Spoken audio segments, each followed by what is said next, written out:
Good afternoon, folks. My name is Tom Merrick. I'm with Texas Post Drivers. Today, this video, I want to talk to you about a very common question we get. How often do I charge my post driver? How exactly does it work? How do I change the tool? How often do I grease it? Let's talk about the maintenance, the setup, and how we do things here at Texas Post Driver that's different from the competitors out on the market. Okay folks, when you get your Texas Post Driver, it's going to arrive on a pallet. It's going to be strapped in and wrapped up. The first thing you need to do is check for damage. The hoses may or may not be attached to the Post Driver depending on your shipment and what's on it.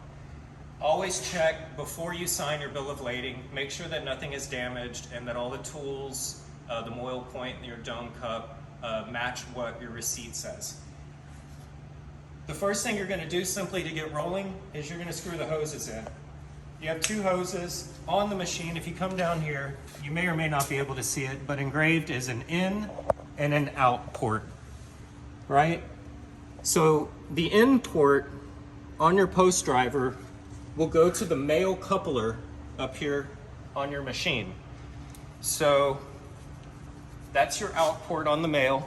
The female hose will plug in and discharge fluid this direction into the in port. The out port goes to the male 1/2 inch flat face coupler and it plugs in up here below into the female port. So out and in, flows out and in, out, back out to the machine. It circulates that way. 1/2 inch flat face couplers come with it. We use American made. Sometimes we substitute Stuckey Italian fittings, the best of the best. We manufacture our hoses here in-house. We use swivel fittings. We don't cut any corners. So I'm standing here inside of one of our assembly rooms in Marble Falls, Texas, where we take these power cells, the nitrogen power cells, which are applying the mechanical force to drive your post and break your concrete. This is a 1,500 foot-pound, a 1,250 foot-pound, a 750, and a 500. These are the different internal power cells you're going to find in our units. We make several variations of frames. We do it all here in Texas. We do it in Oklahoma.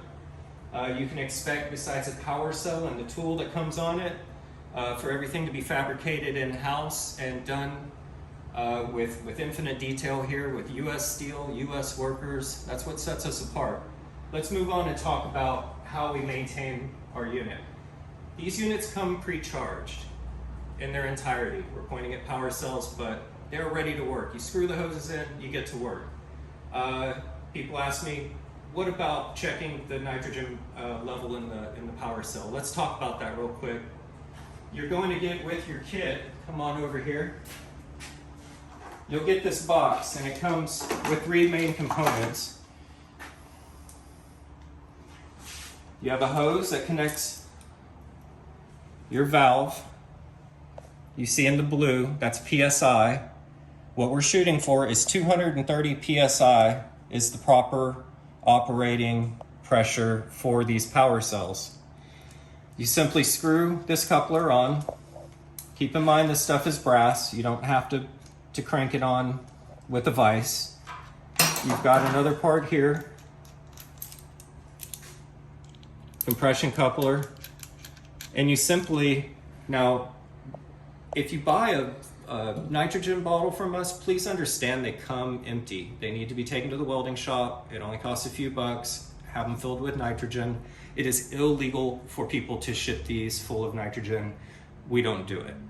Make sure that before you go through this process, you either have your tank full or over in your welding shop, maybe you have a nitrogen bottle. You know, any nitrogen bottle will do. Make sure it has gas in it. So we're going to put this together, cinch it down. It takes a 27 and a 24 millimeter wrench to cinch these fittings down. Screw this in, cinch it down, and then what you end up with is a bottle with your valve, and it's ready to go. Now let's take a look at these power cells. If you look, the hydraulic ports above them, you'll see a cap. right here, and it takes an Allen key. And they all have the same cap above the hydraulic ports. You see that? That's what we're removing in order to insert our valve. So let's go ahead and do that real quick. All right, so we're gonna take our Allen key, and right above the hydraulic fittings, now you see a post driver that's been assembled here, ready to go out in the field. We're gonna take our Allen key right here. Here's our hydraulic fittings up on the cell. And we're gonna remove the cover and expose the inlet that you will actually get a good close-up of that. This is where we're going to screw our valve in.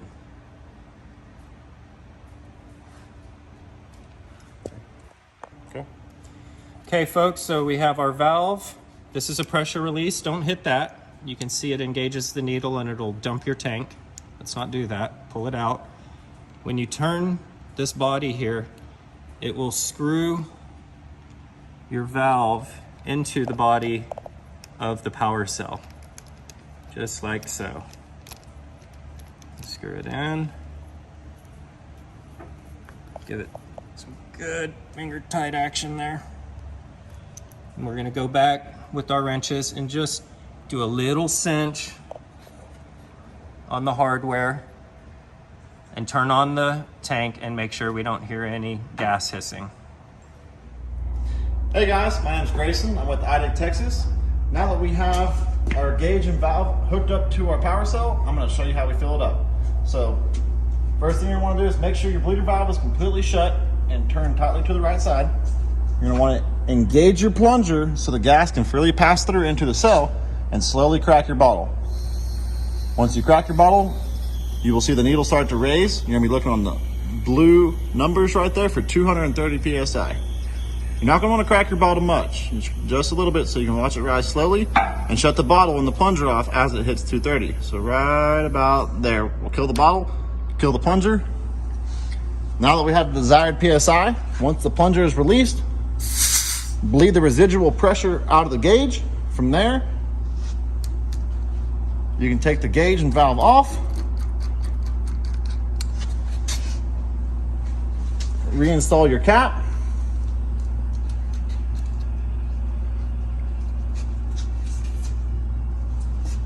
tighten it back down, and then you are ready to get back to work. All right, so let's talk about greasing the machine. All of the machines are gonna have, we'll come on down in here, the tool moves inside the chamber. You're gonna have a grease fitting, and you can see here there's a cap on this one, your zert fitting. About every 2, 3, 4 hours, you wanna go in here and give it a pump of grease, either with your manual gun or with your fancy electric grease gun. At the end of the day, I think people have a tendency to over-grease them. You don't want grease dripping and falling out everywhere. That way you know you're maybe overdoing it a little bit. But it's definitely something that will help your post driver live for eternity if you can keep grease in it. Heat, moving metal, they like grease. All right, so once again, folks, these are our 4 power cells. You can see the grease fitting on the 500 is actually on the opposite side of the hydraulic ports. On the bigger cells, they're on the same side. This allows easier access. When you see our 500 set up with the frame, we always make the grease fitting extremely accessible. Right here, you can see your grease cap here, here. It's in a similar place on all the power cells. Just stick your grease gun in right here. Give it a pump or 2. Go back to work for 2 or 3 hours and repeat for thousands and thousands of cycles of post. Okay, so changing the tool. This is a moil point with the tip. We also have the chisel. You see a groove here. It's on all the tools. Looking at the machine, you're either going to have a bolt or a keeper pin. And if you look on the side, this retainer retains the tool within the chamber of the cell. So the groove that you see here is actually where that travels within the keeper pin there. So Cody is going to show you now how to remove the keeper pin and the retainer and change the tool. Hey, I'm Cody with iDig Texas. Today I'm going to show you how to switch out the dome driver to a mole point on a 1250 post driver.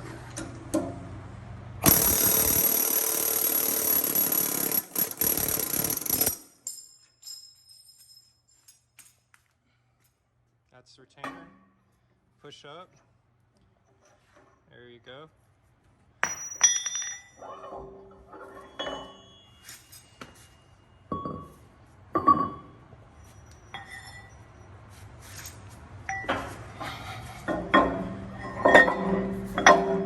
This way.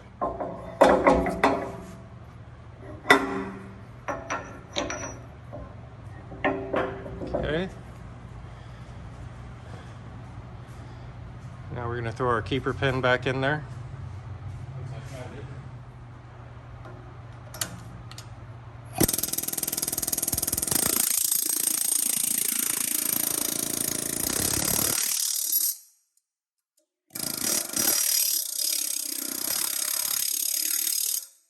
Bada bing. Let's do it. Now you're ready to go break concrete. That's the same process on the TPD 750, 1250, and 1500. The TPD 500 does not have an exchangeable concrete breaker point. Thank you for tuning in and checking out another iDig Texas video. Remember, idigtexas.com. You can go to Texas Post Driver category and buy these any day, 24/7, 7 days a week. 2-year warranty versus our 1 year with our competitors. We build everything besides a power cell and the tooling in-house. U.S. steel, U.S. labor, we're very proud of that. Our warranty can't be touched. You're dealing direct with the manufacturer. You don't need to go through dealers and steps and they're, send pictures and fill out paperwork. We take our warranty very seriously. If you have any issues, we jump all over it. To be honest with you, this is probably one of our lowest failure rate items in all of our lineup in the store. But like I said, in the rare instance you have an issue, this is where we shine. Let us shine for you. idigtexas.com. Thanks for checking us out. Look forward to doing business with you. Have a great day.